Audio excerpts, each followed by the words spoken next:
Ito po yung working area ko.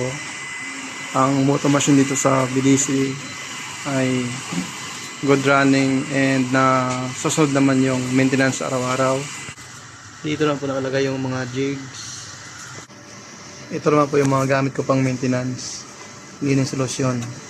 At saka cleaning buds. Dito naman po nakalagay yung mga stocks ng inks.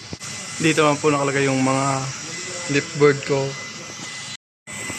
Ito po yung clipboard ko. May printing ako na 3.